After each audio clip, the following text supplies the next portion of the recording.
I am a critic for Time Out New York, and I write it for other places. And I'm really honored and excited and maybe a little nervous, not as nervous as some of the people at that meeting, but still pretty nervous, to moderate this talkback with Kenny Leon, the director,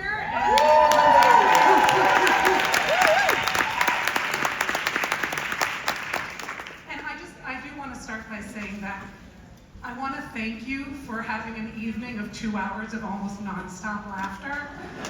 Even if it came from micro and macro aggressions, it was still so great to laugh in a room full of people laughing. I hope you all feel the same way.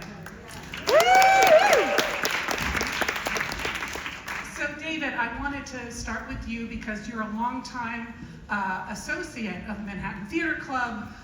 They've premiered many of your plays, Kimbo Kimbo, Wonder of the World, Good People. Yes, please, come, Rabbit. And I just wanted you to talk a little bit about your relationship with this company. Sure. I mean, it goes all the way back to 1999. I was a baby playwright, and they produced my first New York play, essentially my first New York play, Footy Mirrors in stage 2. Woo! With Mary Louise Burke, who was your still that's right. Mary Louise Burke. Yeah. And it was at intermission of the first preview that Lynn Meadows said, I don't care what happens with the critics, I don't care what happens with the audiences, I'm telling you we're producing your next play. And so she made a commitment to me at that intermission, and Manhattan Theater Club, first Lynn and now Nikki, have produced all of my plays in New York. And I believe this play was commissioned by Manhattan Theater Club. Yeah, I mean, that's another thing. They've commissioned most of my plays and never said, oh, we want this kind of play or that kind of play, or check this box. And so they just said, whatever your play is. And so those first plays that you talked about, Funny Mirrors and Kimberly Kimbo, the play, and Wonder of the World, they were really absurdist comedies. And then I was like, I want to write, it's a whole long story about why, but I wanted to write a naturalistic play, and Rabbit Hole was a really sharp turn for me. It was a really naturalistic, serious play. And then Good People was less serious, but still naturalistic. And then we went back with Ripcord, which was, more absurdist. Wherever I went, the MTC audience and MTC just followed me. They're incredibly generous, and it's very rare, especially in New York, to have a theater company that supports a playwright to that degree. And I believe that with this commission, there weren't any stipulations or any rules. So can you talk about why you wrote about this, and how scared are you of your neighbors? I think my wife may be a little more scared than I am, because she was the one that sat on the neighborhood association board and came home with lots of stories. Yeah, the neighborhood is very similar to the one that I happen to live in. It is not my neighborhood. These are not my neighbors. But no matter how much I say that, my neighbors don't believe it. And so I will say that the entire board of the neighborhood association, they are coming to see the show on April 16th. Will you be here? I will be hiding, but I'll be here. And I believe, Kenny, this is the first time you and David are working together. Is that correct? Absolutely. Wait 1 second. I'm doing a little directing. You sit right here. I'm going to talk to you now. Why? Just do that. What's happening? I know, because I think it always starts with the playwright. And my dear friend August Wilson always said when people would give you notes after, we've been working on this play 4 weeks, and then all these previews, and then we're on the business that people come and says, I hated that, or I didn't da. Everybody always have notes, right? And August would say, where were they when the page was blank? And that's what I think about when a great American writer, and I think like what it must have been like, this didn't exist. You guys are the first audience to see this, and I just think that's pretty amazing. So that's why I say he has to sit there, because he was dealing with that blank page, and I've always admired his work. Seen all his plays, and when MTC called me to do this, at first, originally I had a conflict, and they were able to work the conflict out and wait on us to get together. And we talked on the phone, and I said, man, I saw Rabbit Hole, I saw Good People. No, I didn't see Good People, but I want to do Good People. Yeah, I want to do Good People. Revival. Good People. You heard it here, everybody. He said it. but I've seen his work and saw the musical last year, and I just love his work. And then when I talked to him, he says, I've seen all your work. I saw Top Dog, I saw Our Town, I saw Pearly Victorious, and what we have in common is, it's like when I look at this play, I don't know if it's a drama that's funny, or if it's a comedy that has heart. And that's my type of play. It's my type of playwright. I was told that at one of the first rehearsals, you said that this is maybe one of the most important plays that you've ever directed.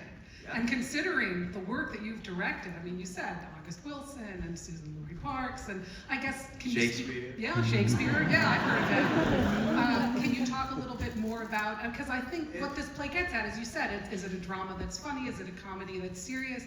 But it explores so many issues that I think we're all talking about on a daily basis, but in a way that's very humane and nuanced, and really doesn't cast, I would argue, anyone as just a total villain, which is fascinating.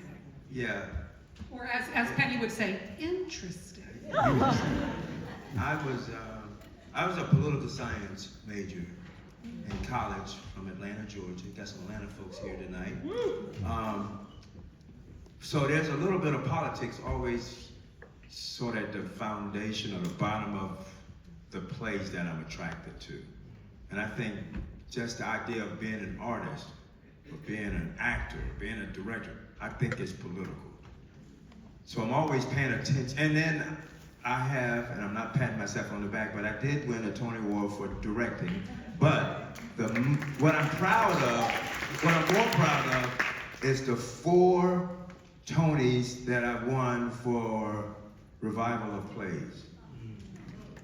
You know what I mean? So I'm always trying to see what the play says to living people now.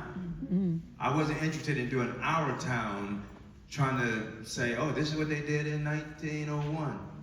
What the fuck? No. I'm like, how does that impact our lives today? So living in the world today, and living through the pandemic, and living through the political climate the last, whatever. I asked myself, what do I need? Going to rehearsal with this cast, doing a play that's at the foundation of it is love and laughter. Love in one hand, laughter in the other. But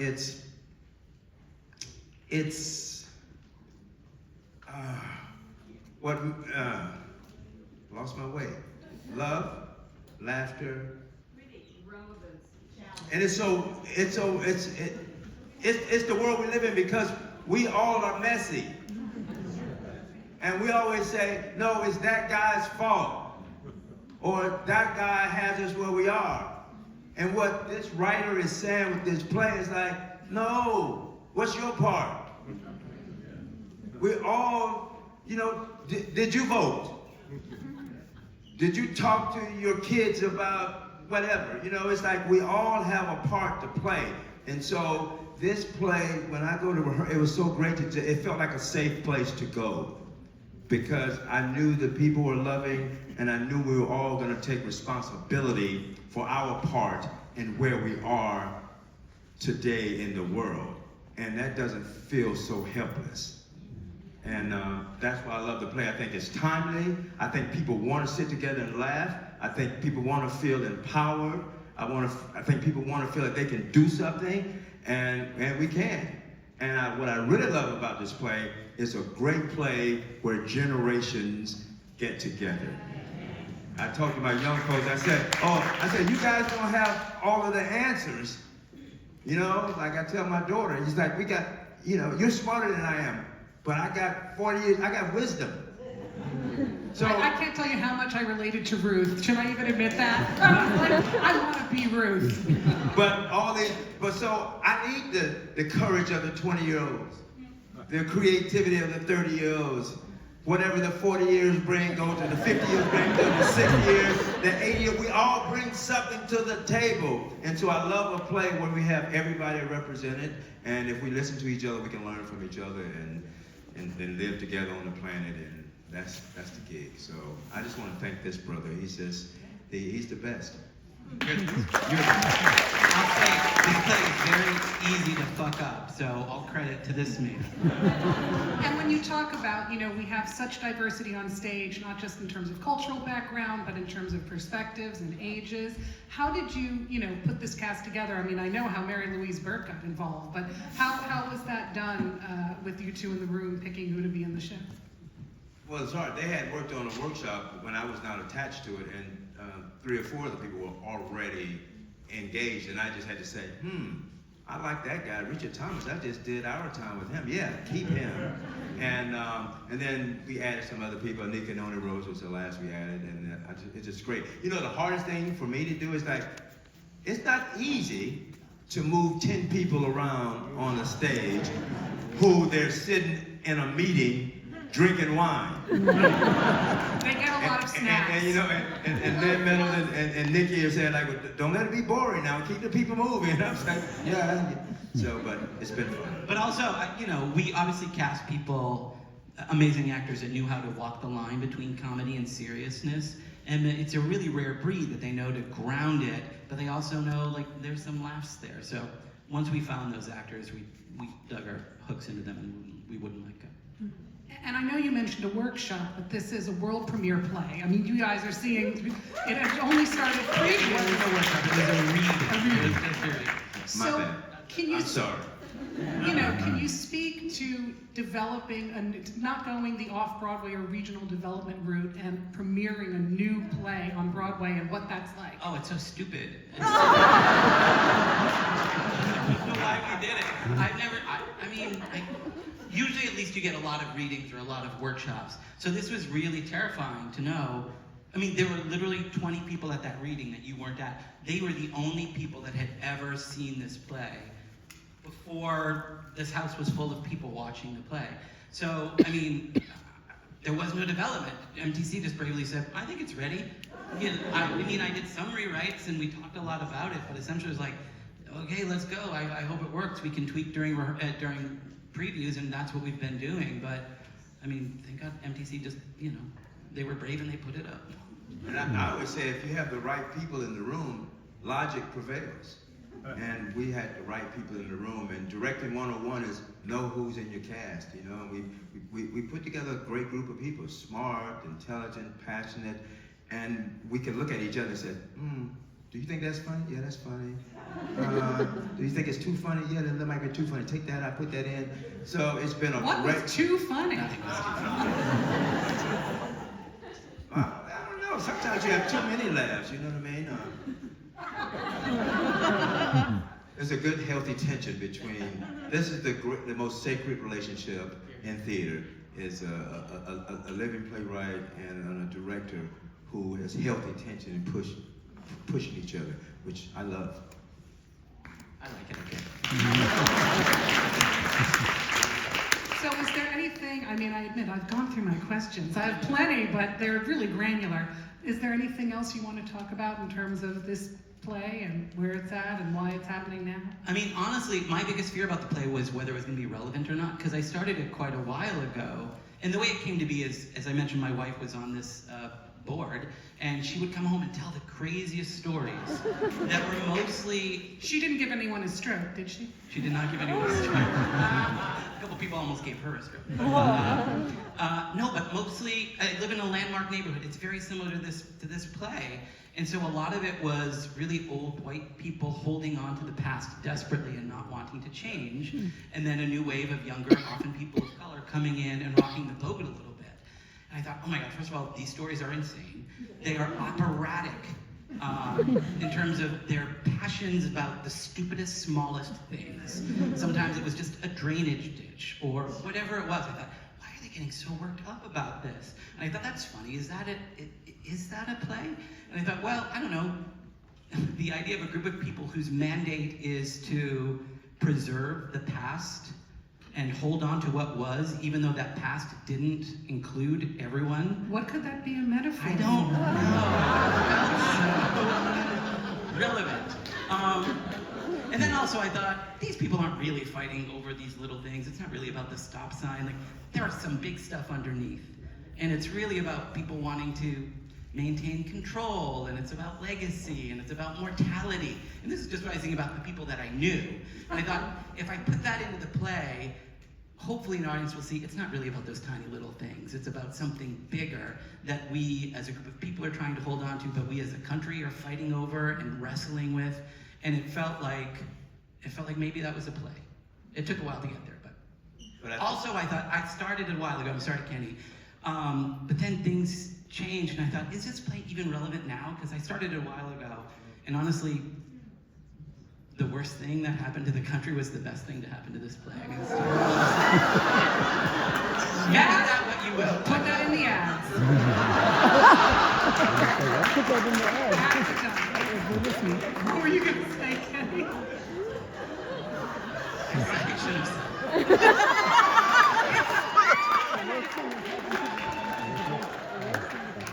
This play includes everybody. I was going to Includes say everybody. He says he's a Democrat. It's all right. He voted for Obama twice, I'm sure. I saw that movie. I think it's a great play because there is really no bad guy. Yeah. Even It's like Elliot. everybody has a little, you know, and that's what I love about it. You know what I mean? And I know as a writer, he had to work really hard to make sure that was in place. Everybody has their moments. Everybody has a moment of laughter. Everybody has. It's almost like you could name the play after each character and look at it through the lens of each specific character one by one. And that's what I do as a director. I'm like, okay, if this play was called Ruth, is it a full circle there? If it's Mary Louise's play, is it a full arc there? If it's Kira's play, you know, and you can go through it and you can draw a complete circle. And I think that's talent on loan from God. And I also think as an audience member, it's amazing how my own perspective shifts and how it shows me the preconceived notions I have. And, you know, makes me interrogate my own blind spots and prejudices. And I appreciate that. Always good to do that. So I feel bad. I'm like, I don't have any more questions for you. You know what was but beautiful? David's a great storyteller. What was beautiful about the night, especially in a new play, and especially I see like different ages in here, it's just great, you know what I mean? That's the last element of it as we go through previews, because it doesn't become theater until you are here. You know, he was sitting by himself. Then we were in the room by ourselves. We didn't know what worked. Then you come here. And not only do you tell us what's working, but you also take something home.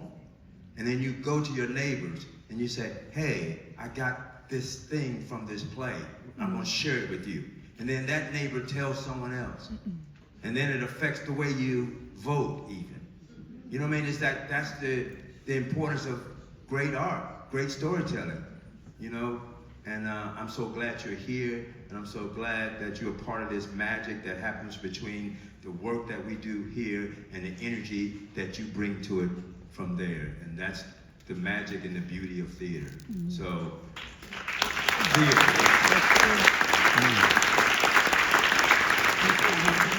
You know what's really fascinating watching from the back row is how the makeup of the audience changes the chemicals and what the response to the play is. Tonight happened to be it was a generally younger house. It's not every night that people applaud when Elliot loses the vote. Oh, really? Wow. I don't know what that means, but it was fascinating. That gives us hope for the country. I do think we have time for like 2 questions. Oh, wow. Okay. Yeah, right there. Speak loud, use your diaphragm. Okay, thank you. Hey, everybody, I'm Shannon Lanier. On social media, at Mr. Shannon Lanier. Shameless plug. But I thought the writing was brilliant. I thought the stage direction was brilliant. We would be remiss if we didn't talk about this beautiful set. I thought the set was brilliant. Can you talk a little bit more about the set, the photos, anything you want to say? It's just beautiful. And the music was jamming. I love the music. Yeah, but that's great. There's 2 questions. So the set, Derek McLean is the set designer I worked with a lot. And it actually started, you can tell a part of this story. It actually started with, when I got the gig, they said, you need to go to David Lindsay-Abaire's home in Brooklyn. Okay. Did you go at Halloween? I went at Halloween. I did go at Halloween. Famous for his Halloween House. display. So I go to this house, and literally, it's a stop sign. Wait, there. Yeah, the stop sign. Stop sign right there. Now there's a stop sign there. I go in this house, and then Derek and I went to it in his home. And so the blueprint of this is his home. And so then we use imagination. We said, but it's a black woman that now owns the home. So we did some research into famous black designers, stuff like that. So we populated the home with a lot of, ideas from black designers. But it's based pretty much on the floor plan of his house, you know what I mean? Like, you can go behind the fireplace and hang your coat up back there. The kitchen was over there. I was like, okay, good. So that's where those ideas came from, and yeah. So that's the set. You want to say something else about the set? And the music, I always have music as a part of, this is my 21st Broadway show, but I always, but one thing I always do, music is always a part of it, because I always feel that music is universal. So, especially with, I turned 70 this year, right? So I pull a lot of music from the 70s. And because young folks born today, they don't know nothing about Marvin Gaye. They don't know, So but then I go and I listen to their thing. I went to see a young woman in town last month called Misky, and I go listen to her music. So I try to listen to what everybody listens to, and then I try to put it all in there. So when you walk in, I want to, like all of these Broadway houses. Now, when was this house? This is like a fairly new Broadway theater, right? Well, it was an old one that they refurbished. Yeah. So what I try to do with the Broadway houses, most of them had, they had a lot of, most of the patrons were white. And what I try to do is, like, I'm interested in people who are different sitting next to each other. Mm-hmm. And so I try to turn that space, that air, into a neutral place. So I was like, no, don't let it be just the spirits of 200 years ago. Let it be something now, so we can start over and love on each other and be with each other, and and so I do that for every show. So with this show, I pull some 70s, I pull some 20s, but everything was about neighborhoods or family or love. And then for the transition, because he wrote a difficult play, he wrote this play, and the first thing we had to decide, does it have an intermission or is there not an intermission? We couldn't find a place for we had an idea. Intermission should be when the black woman says, bring it on. But then you have the black woman against everybody else. That's not a good place. You need to keep them in here. So I said, I can do this play in 1 hour 46 minutes if we can do the transitions on stage. And I think sometimes audiences are interested in because if we go off stage and they got to take off their clothes and do that and then take it, that's gonna add 15 minutes to the play. So I said, no, I gotta find some music and let that happen. So that's sort of how we build that, and we're still trying to refine that. And Dan Golden-Schreier is our sound designer and music guy that I work with. Alan Hughes did the lights. Great team.